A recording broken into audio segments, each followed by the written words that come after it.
பணிவான வணக்கங்கள்.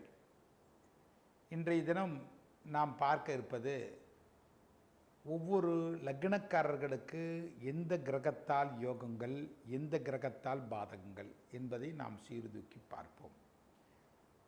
முதலாவதாக நாம் பார்க்க இருப்பது ரிஷப லக்னத்தை பற்றி நாம் பார்ப்போம். இந்த ரிஷப லக்னக்காரர்களுக்கு யார் யோகத்தை செய்வார்கள், யார் பாதகத்தை செய்வார்கள்? ரிஷப லக்னம் என்று சொன்னாலே அது சுக்கிரனுடைய அம்சம் பெற்ற லக்னம்தான். அவர்தான் லக்னாதிபதி. லக்னம் என்றாலே இந்த உயிர் எதற்காக இந்த பூ உலகத்தில் பிறந்திருக்கிறது என்று சீர்தூக்கி பார்ப்பதற்கே இந்த லக்னாதிபதியினுடைய அம்சம் இந்த ரிஷப லக்னக்காரர்களுக்கு சுக்கராச்சாரியாரே இந்த லக்னத்திற்கு 6 சத்ரு ரோக ருணாதிபதியாகவே லக்னாதிபதியாக வருகிறார்.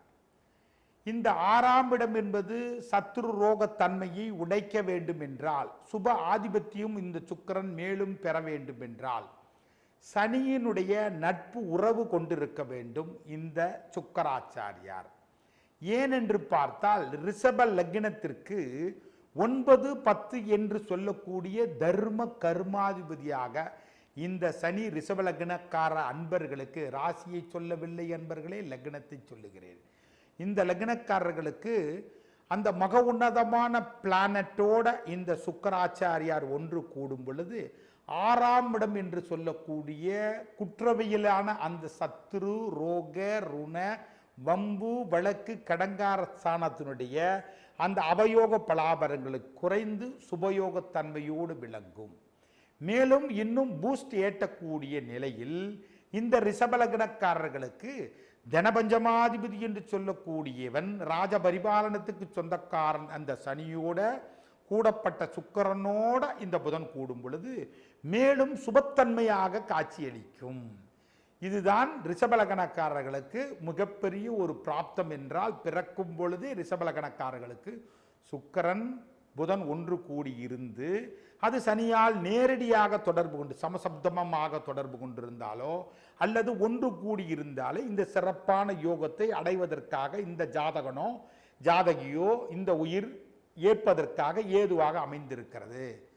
மேலும் இதை பூஸ்ட் ஏற்றக்கூடிய நிலையிலே லக்னத்திற்கு மட்டுமல்ல, விதிகெட்டால் மதி என்று சொல்லக்கூடியவன் இதே ரிஷபராசியிலேயே விதியும் மதியும் ஒன்று கூடி ஒரே ஸ்தானத்தில் வீற்றிருந்தால் சந்திரன் ரோகிணி நட்சத்திரத்திலோ அல்லது கார்த்திகை நட்சத்திரத்திலோ அல்லது மிருகசீர்ஷ நட்சத்திரத்திலோ ரிஷப லக்னத்தில் அமர்ந்து அந்த சந்திரனோட கூடியிருந்து இந்த சுக்கிரனும் இந்த சனியும் இந்த புதனும் அந்த ராசிக்கும் லக்னத்திற்கு நல்ல இடத்தில் அமர்ந்து விட்டு அந்த மகா பாவி என்று சொல்லக்கூடிய இந்த குருவுடைய பார்வை இந்த 3 கோள்களுக்கு சங்கமம் ஆகாமல் இருந்து செவ்வாயும் தொடர்பு கொள்ளாமல் இருந்து விட்டால் அடேங்கப்பா, இவர்களுக்கு சகல ஐஸ்வர்யங்களையும் இந்த பூ உலகத்தில் அடையக்கூடிய பிராப்தாவை, அந்த கர்மாவை இந்த ஆன்மா அடைந்து பிறந்திருக்கிறது என்று நாம் கருத வேண்டும். நன்றாக புரிந்து கொள்ளுங்கள் நண்பர்களே, ரிஷபராசி அன்பர்களே. நான் மேலோட்டத்தில் நுனிப்புள்ளை மேய்ந்ததை போல் சொல்லவில்லை. ரிஷப லக்னத்திற்கு யோகாதிபதிகளையும் சொல்லி ராசியும் லக்னமும் ஒருங்கிணைப்பு பிறந்து விட்டால் இவர்களுக்கு இந்த புதனோடு கூடப்பட்ட சுக்கிரனும் இந்த புதனோடு கூடப்பட்ட சுக்கிரனை சமனோர்க்காக சனி பார்த்து அல்லது 3ம் ஒன்று கூடி எந்த இடத்தில் நல்ல இடத்தில் வாய்த்து விட்டால் 5ஆம் இடமோ அல்லது 4ஆம் இடமோ அல்லது பாவத்தன்மை எந்த இடத்துல வீற்றிருந்தாலும் இந்த பாவிகள் குரு பார்க்காமல் இந்த சுக்கிரனையும் சனியையும் அந்த புதனையும் அந்த செவ்வாய் இந்த கிரகத்தோடு தொடர்பு கொள்ளாமல் இருந்து விட்டாலே இந்த பூ உலகத்தில் சிறந்த ஐஸ்வர்யங்களை அடைய பிறந்தவர்கள். இது ரிஷப லக்னம் ரிஷபராசிக்காரர்களுக்கு பொருந்தும். அதே போன்று இந்த ஜாதகத்திற்கு இந்த ரிஷப லக்னக்காரர்களுக்கு ஒரு உதாரணத்துக்கு கடகராசியாக அமைந்துவிடும் சந்திரன் வைத்துக் கொள்வோமே.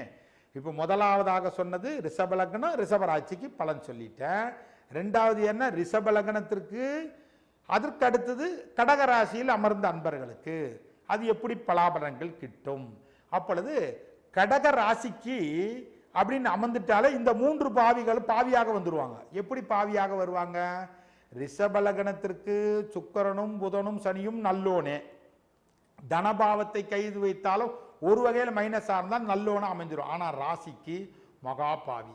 ஏன்னா கடகராசிக்கு இந்த சுக்கிரன் சுகபாதகாதிபதியாக மகாபாவியாக, கடகராசிக்கு திருதிய விரையாதிபதியாக இந்த புதனும், கடகராசிக்கு அஷ்டம கலத்திர ஸ்தானாதிபதியாகவும் அந்த சனி வருவதனால மிகுந்த பாவிகளாக வருவாங்க. அப்போ இந்த லக்னத்திற்கு அந்த சுக்கிரனும் புதனும் அதற்கடுத்து சனியும் மூன்றும் அழகாக லக்னத்திற்கு கெடாமல் நல்ல இடத்தில் அமர்ந்து, இந்த ராசிக்கு நல்லோன் யார்? குரு. அந்த குரு பாருங்களேன், ஒரு கடகராசிக்கு பாக்கியது ரிஷபலகணத்திற்கு 11 அந்த பொன்னவன், ராசிக்கு 9ஆம் இடத்தில் அந்த மன்னவன். அந்த மன்னவனுக்கு இந்த செவ்வாயும் நீச செவ்வாயாக வைத்துக் கொள்வோமே. செவ்வாய் நீசம், நீசம் என்றெல்லாம் அங்கே எடுக்கக்கூடாது. ஆட்சி, உச்சம், நீசம், பகை, நட்பு எல்லாம் அரைகுறையாக தெரிந்தவர்களுக்குத்தான் ஆட்சி, உச்சம், நீசம், பகை, நட்பு நன்கு உணர்ந்த ஜோதிட அன்பர்களுக்கு தெரியும்.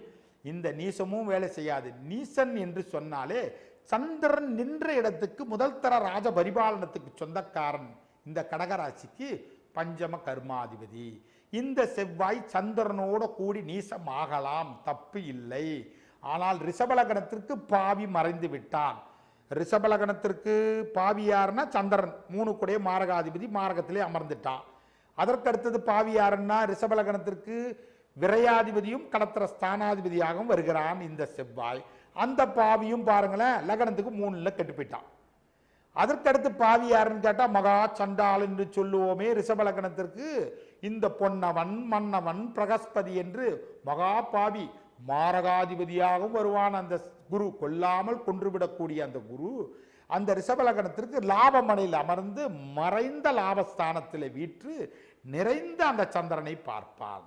அப்பொழுது லக்னத்துக்கு கெட வேண்டியவர்கள் கெட்டு, கெடக்கூடாதவர்கள் நன்கு அமைந்து, கடக மனைக்கு முதல் தரப யோகாதிபதி லக்னத்துக்கு நம்ம சொல்லிட்டோம். பாவி யாருன்னு சொல்லிட்டோம், சுபத்துவம் எது பாவத்தொன்மை எது விளக்கியாச்சு. அப்ப கடகராசி ரிஷபலகணத்தில் பிறந்தவர்களுக்கு கடகராசிக்கு பலாபலங்களை இப்ப சொல்லுகிறேன். கடகராசின்னு சொல்லும் பொழுது அந்த பொன்னவன் யார் என்று பார்த்தாலே மன்னவன் அந்த குரு. அந்த குரு பாருங்களேன் அழகாக ராசிக்கு 9ஆம் இடத்துல, ரிஷபத்திற்கு 11 ஸ்தானத்திற்கு, அது மட்டுமல்லாமல் ராசிக்கு அது 9ஆம் இடம். அழகாக அந்த பொன்வன் பார்வையிடும் போது அந்த சந்திரனுக்கு பஞ்சம கர்மாதிபதி என்று சொல்லக்கூடிய முதல் தர ராஜ பரிபாலனத்துக்கு சொந்தக்காரன் அந்த செவ்வாய் நீசமாகலாம்.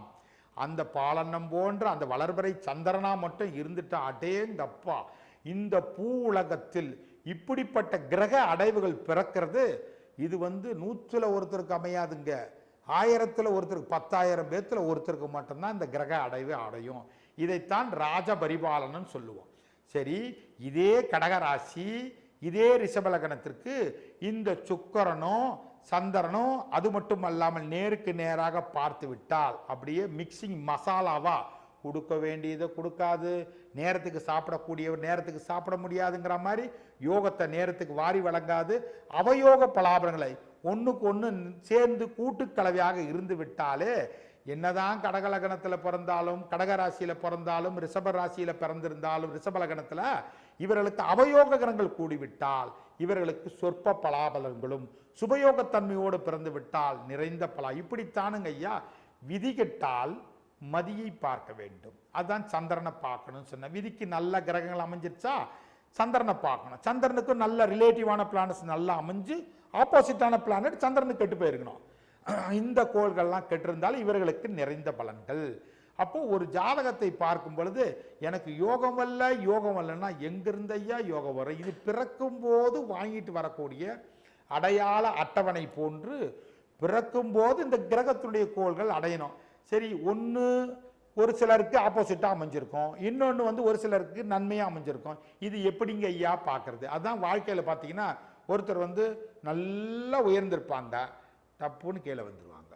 எவ்வளோ உயரத்துக்கு போனாலும் ஆப்போசிட்டான பிளானட் கூடும்போது அடுத்த திசையில் கீழே வந்துடுவாங்க. திடீர்னு பார்த்தா ஒருத்தர் லிஃப்ட் ஆவாங்க.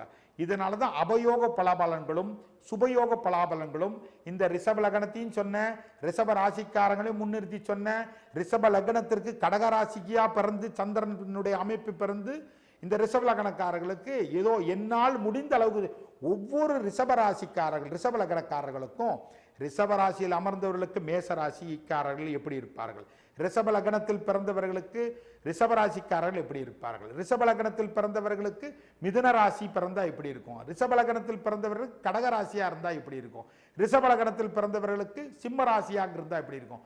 ஒவ்வொரு காலத்தை தொட்டு தொட்டு ஒவ்வொரு எபிசோட்லையும் நிறைய கருத்துக்களை முன்வைக்கிறேன்.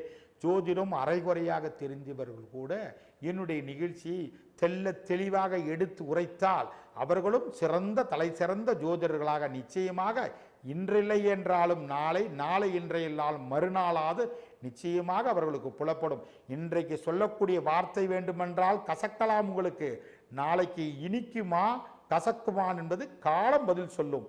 மீண்டும் அடுத்த தலைப்போட மிதுன லக்னக்காரர்களுக்கு எப்படி இருக்கும் என்று அடுத்த எபிசோட்ல சொல்றேன். வாய்ப்புக்கு நன்றி கூறி விடைபெறுகிறேன். நன்றி, வணக்கம்.